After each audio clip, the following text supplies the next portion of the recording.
Is there a tripping hazard on the city sidewalk in front of your house? Today we're going to show you when to request a repair and how to do it. It's easy to see why sidewalks like this can create tripping hazards. Our city's older sidewalks are more prone to sinking, sloping, and cracking. It is easy to report a sidewalk issue and request a repair.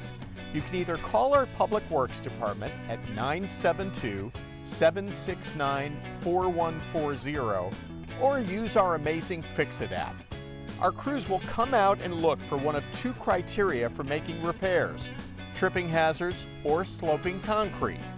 They will mark tripping hazards with green paint. They may also take measurements. If a sidewalk slope drops at least 2 inches from one side to the other, it will be repaired. If you make a sidewalk request, please be patient. We receive up to 100 requests every month. See you soon for another Stoller on the Street.